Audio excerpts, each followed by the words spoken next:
Welcome to the Killer Innovation Show, the longest continuously produced podcast in history.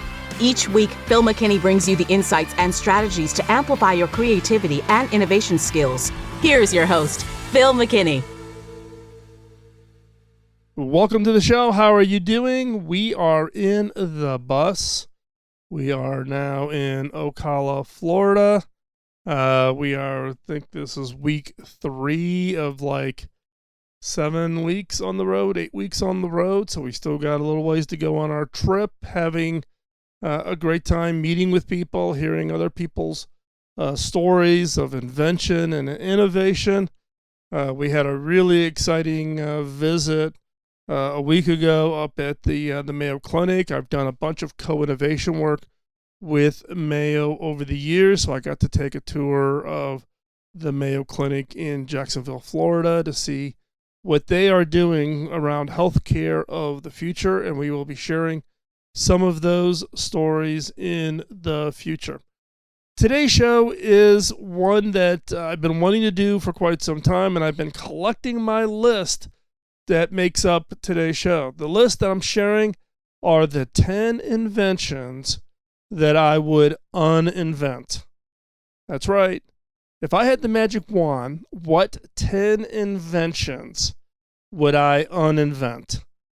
Meaning I could go back in history, I had a time machine, I had some way to go back and prevent something from being invented. This is really taking a look at history to kind of see the history of an idea and where did it possibly go wrong.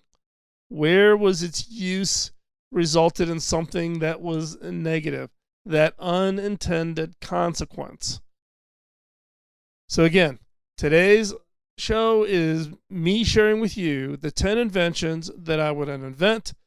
Well, let's not delay any longer, and let's jump into today's episode.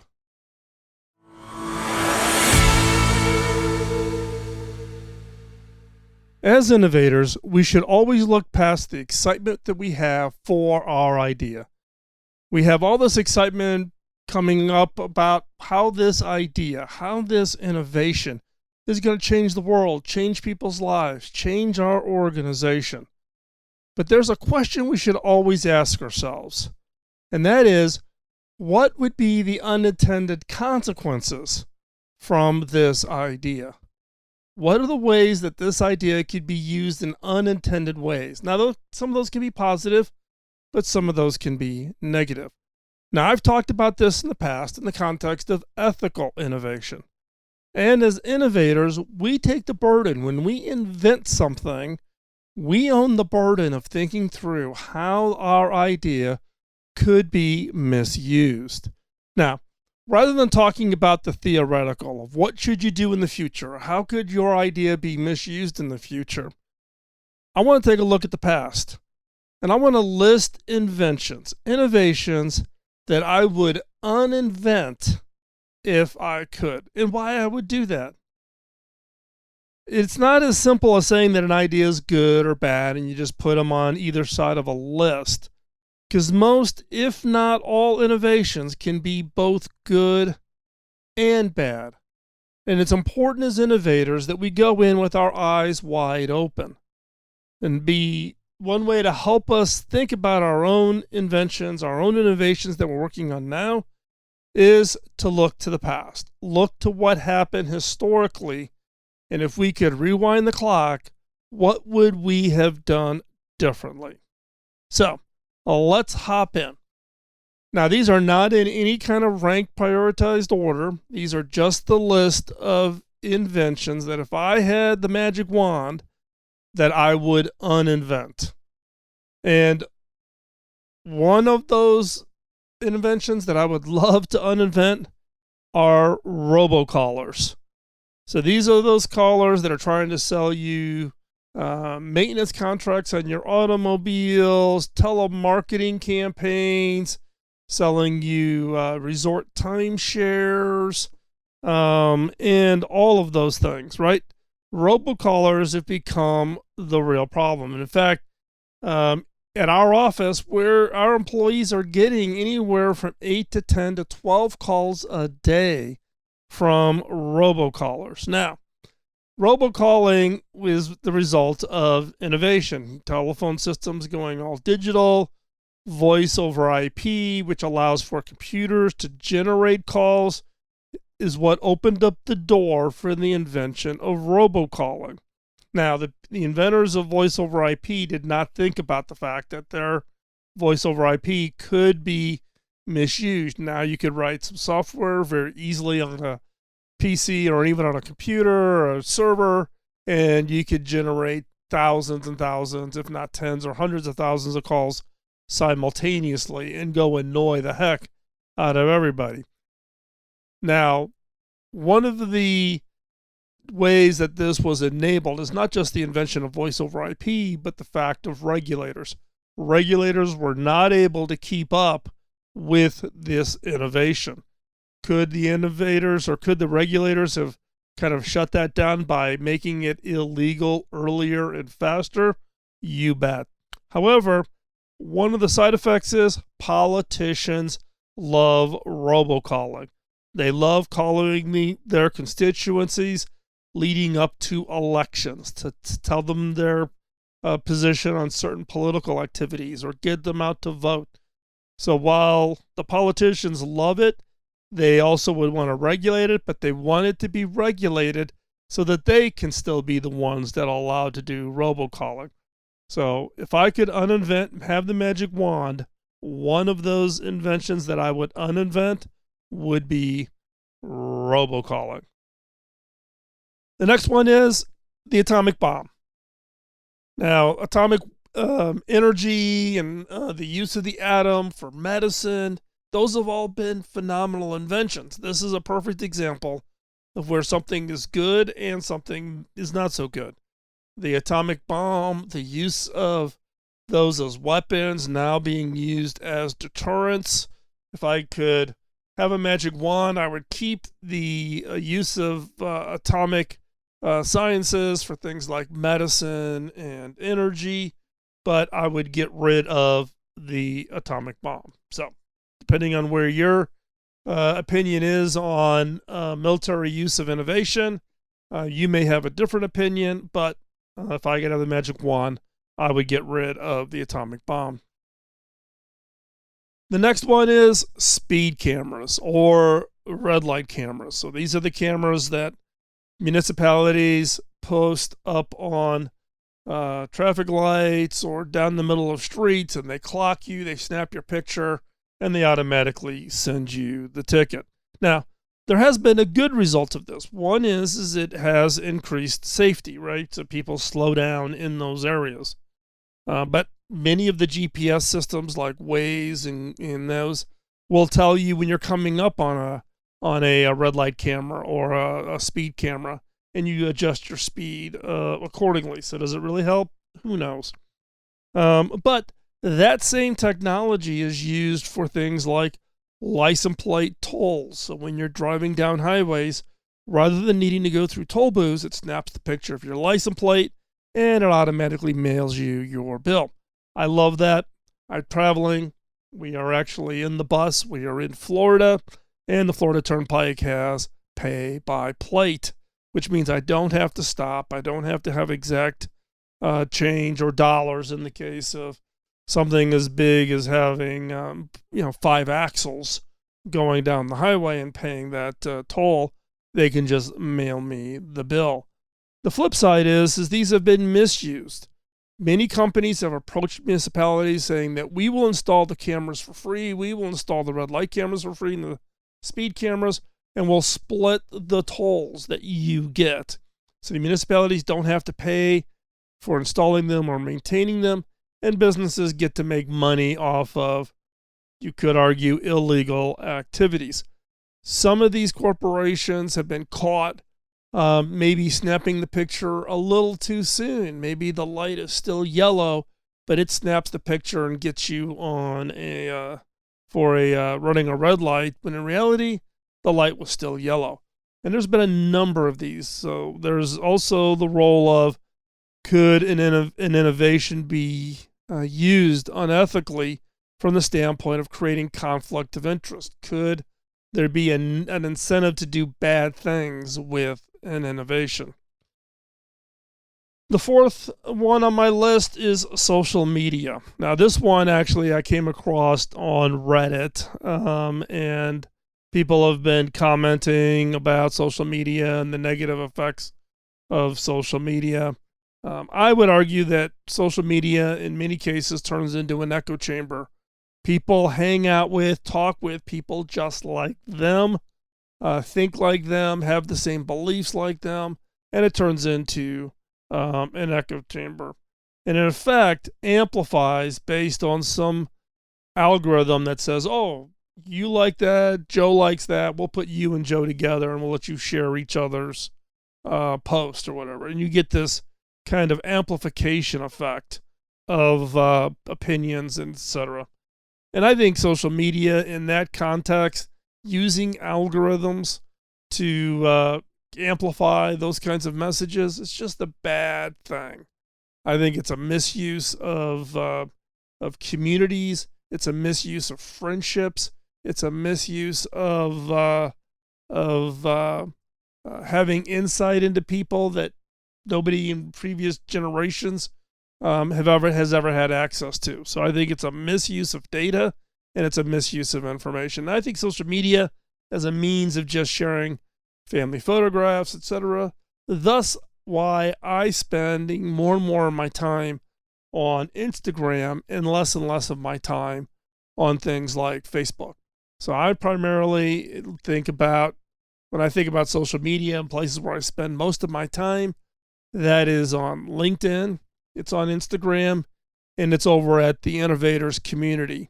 Because those are sites where you don't get that manipulation of, I'm going to try to artificially put things in your feed. And LinkedIn is much more professional. It's less political, etc. Instagram, it's more about the imagery, photographs, sharing, those types of things. And the Innovators community, that's where I hang out.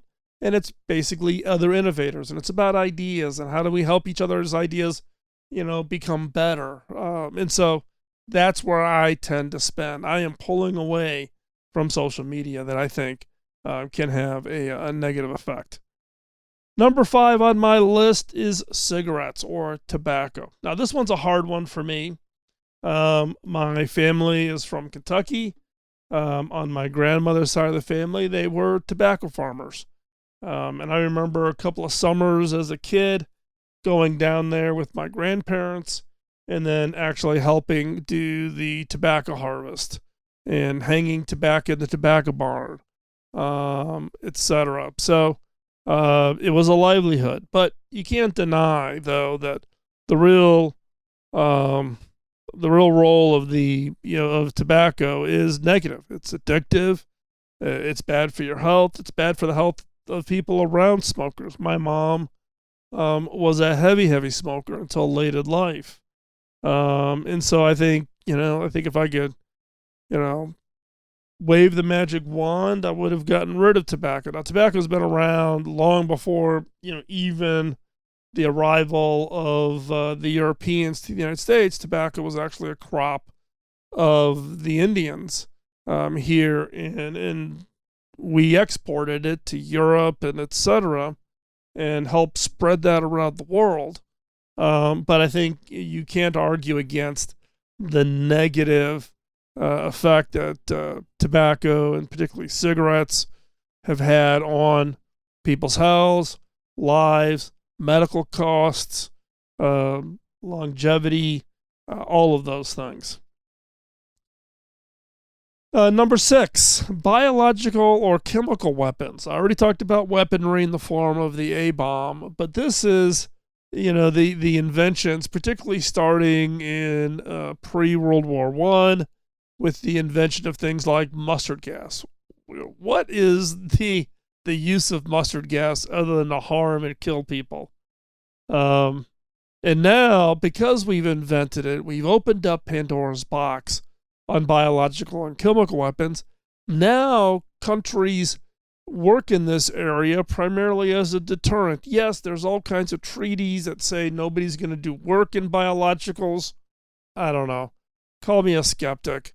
I probably think that there's still work going on, or the countries that had them before still maintain, some form of small stockpiles to use just in case someone uses it against us first, type of a thing. So it becomes the deterrent approach, similar to what happens with the atomic bomb, right? It's the I'm going to use these, I'm going to have them around just in case, so that person on the other side knows that if they send something against us, we can retaliate just as harshly or worse. So biological, chemical weapons. But again, I think that Pandora's box has been opened. But we live with what we have. The next one is plastic. Now, I'm not negative on plastic, and I think plastic actually has had a lot of positive effects, including in areas of medicine. The certain devices that actually even get inserted into the body now have a dependency on some form of plastic elements to the delivery of healthcare. And so I think there are good things. Now, the early versions of plastic that never degraded, never decomposed, I think are problems. Now, this is a good example, though, of where something was invented, there was an unintended consequence, and then that actually encouraged innovators to go solve that problem. So to go solve the unintended consequence problem in the form of plastic, are there other things that can be invented that could serve the same purpose as plastic, but that are biodegradable? So plastic bags and sandwich wraps and things that seal food. Now, I've shared on the show before with you in the past about our work in Rwanda. We are investors in Lakeside Fish Farm in Rwanda. It's the largest fish farm in Rwanda. And Rwanda, though, has very strict rules about no plastic. You can't bring plastic in. They search your luggage at the Kigali airport to make sure that you're not smuggling in plastic bags. Now, think about it, though. If you're running a fish farm and you're processing fish as a food product for locals to buy, how do you package up fish? How do you give fish to somebody to carry home to cook for a meal that evening? Think about doing that with no plastic. Paper, fish, not a good combination. But there's been a bunch of work done all over the world at trying to create alternative packaging that reduces the need or requirement for plastic. And so I'm all for that. I think that actually is encouraged some interesting innovations. So again, this is innovations that have been done as a result of the unintended consequence, which is all this plastic in the ocean, all this plastic in landfills, plastic that never biodegrades, that has encouraged the innovation of the unintended consequence. Another one that I've had involvement in early on, so I guess I could take part of the heat for this one, and that is computer viruses and malware. Many of you may not know, unless you knew me way back in the early 80s, but I was doing some work around computer viruses, and actually ended up having some engagement with Dr. Fred Cohen, who at that time was at the University of Cincinnati. Fred wrote his PhD thesis on computer viruses. It was one of the early research studies on computer viruses. Fred called me out for my work in some of the work that I had been doing, and I had shared my own work in computer viruses. It stretched back into even when I was in college in the 70s. And in fact, if you're interested in reading about some of that, I'll find some articles and I'll put the links into the show notes. Now, in the early days of computer viruses, it wasn't done as a negative. Early computer viruses, or variations of computer viruses, was basically used to keep track of illegal copying of software. So, in the early days of software, people would make illegal copies, and everybody would just distribute duplicate sets of disks.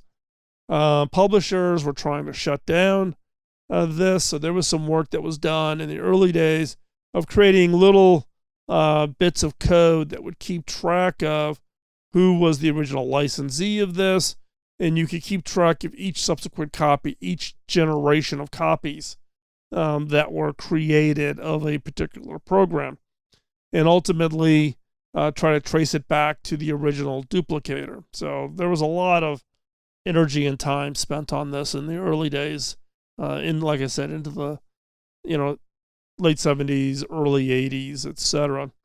And so I was doing a bunch of work in security and computer security, cybersecurity before it was called cybersecurity, and that included doing some work for certain three-letter agencies here in the U.S. government. And so, but in another case, it was intended for good that got twisted and intended for bad. And now that's turned into malware, and that's turned into all kinds of nastiness on the web. So again, it was intended for good. Nobody thought about the unintended consequence. Fred wrote his research study, which actually taught people how to do viruses. My own work, my own public statements, interviews of me with publications such as the New York Times and the Chicago Tribune, where I talked about the role and benefits and uses of viruses, kind of fed into that excitement. And lo and behold, we kind of gave birth to what I viewed as kind of the nightmare that we are all living through today. The next on my list is the overuse of chemicals in food. I don't know about you, but I've kind of gotten in the habit now of reading the ingredients list in all the foods and that I eat or drink. I guess maybe it comes, with age. We're all trying to find a way to, squeeze out a few more years of life. But when you look at the ingredient list in foods and you look at the number of chemicals that are there, a number of those chemicals are there just for the benefit of the producer. Make the food last a little longer, be more stable during shipment, lower cost to produce the food that tastes the same, but has maybe some unintended health consequence. One example is high fructose corn syrup. In the United States, high fructose corn syrup is a common replacement for sugar. However, in Europe, try to read a bottle of ingredients, whether that's a can of Coke or Pepsi or whatever, where it is illegal to use high fructose corn syrup. They have to use sugar. We've seen a resurgence here in the U.S., for instance, of Coke that is manufactured in Mexico. Mexico does not allow high fructose corn syrup. So there are people who will scour to buy Coke from Mexico that has real sugar in it in order not to consume high fructose corn syrup. And the same in other drinks. And in fact, Pepsi now has come back out with a product called Real Sugar Pepsi that does not have high fructose corn syrup. So I think, the invention and the use of chemistry, which all has a positive intent, has the unintended consequence of businesses, companies finding a way to use chemistry to reduce their cost, to increase their profits in the form of making food last longer, have longer shelf life, those kinds of things. But they have an unintended consequence. In some cases, it's health related for people. So I think if I could wave a magic wand, I would say chemistry, good. The use of chemistry as food byproducts or for that have this unintended consequence of negative health impact, I would say no, can't do that. So again, if I can uninvent a portion of that, I would. And so those are the 9 items. Now, I said at the beginning I was going to talk about 10 items, 10 things that I would uninvent. So what's number 10? You don't get off the hook. I'm looking for you to contribute. What is number 10? I've given you 9. What is number 10? What do you think should be number 10? What one item, one invention, one innovation you would uninvent if you had the magic wand and could make that happen? And add that to the comments for today's show. So again, you're on the hook. I've given you 9. You need to contribute number 10. What is number 10? What invention would you uninvent and add it to the comments?